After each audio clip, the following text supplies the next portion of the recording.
ఉమ్మడి మెదక్ జిల్లా వ్యాప్తంగా గత వారం రోజులుగా వర్షాలు కురుస్తున్నాయి. ఉమ్మడి మెదక్ జిల్లాకే ప్రధానంగా ఉన్న సింగూరు, మంజీరా బ్యారేజీలు హైదరాబాద్ నగరంతో పాటు సంగారెడ్డి జిల్లా ప్రజలకు తాగు, సాగుకు నీరందిస్తాయి. కానీ ఎల్నినో ప్రభావంతో సింగూరు, మంజీరా బ్యారేజీలు డెడ్ స్టోరేజీకి చేరడంతో ప్రజలు ఆందోళన చెందారు. ఉమ్మడి జిల్లాలో ఎల్నినో ప్రభావంతో పంటలు ఎలా సాగు చేయాలని రైతులు ఆందోళన చెందారు. గత వారం రోజులుగా వర్షాలు పడడంతో వాగులు, వంకలు వర్షపు నీటితో నిండుకుండలా మారాయి. ప్రధాన ప్రాజెక్టులైన సింగూరు, మంజీరా బ్యారేజీలకు క్రమంగా వరద నీరు పెరుగుతుంది. దీంతో అన్నదాతలు ఆనందం వ్యక్తం చేస్తున్నారు. మెదక్ జిల్లాలో వర్షాలకు సంబంధించిన మరింత సమాచారం మా ప్రతినిధి రాజుగౌడ్ అందిస్తారు. ఉమ్మడి మెదక్ జిల్లా వ్యాప్తంగా వారం రోజులుగా వర్షాలు కురుస్తున్నాయి.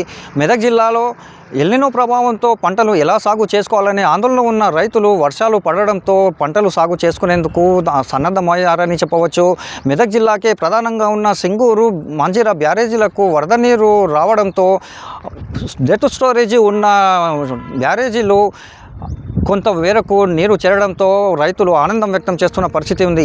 అయితే ఎల్నినో ప్రభావం వల్ల రైతులు ప్రత్యామ్నాయ పంటలు సాగు చేసుకోవాలని వ్యవసాయ అధికారులు సూచించినప్పటికీ రైతులు ముందుకు రాని పరిస్థితి ఉంది. అయితే ఈ వర్షాల కారణంగా పంటలు అయితే సాగు చేసుకునేందుకు వరి కానివ్వండి, పత్తి కానివ్వండి, చెరుకు కానివ్వండి పంటలు సాగు చేసుకునేందుకు రైతులు సన్నద్ధమవుతున్న పరిస్థితి ఉంది.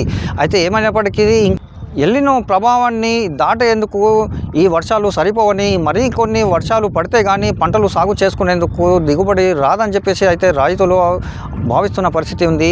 ఏమైనప్పటికీ వర్షాలు కారణంగా చెరువులు కానీ, కుంటలు కానివ్వండి, మంజీరా బ్యారేజ్, సింగూరు బ్యారేజ్లో కొంత మేరకు వరద నీరు రావడంతో రైతులు ఆనందం వ్యక్తం చేస్తున్న పరిస్థితి ఉంది.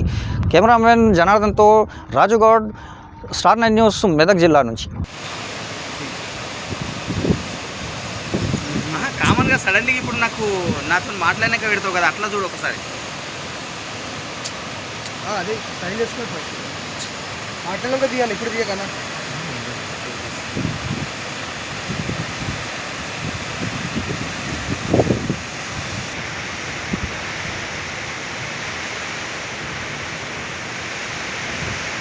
నువ్వు వరకు ఏమొస్తుంది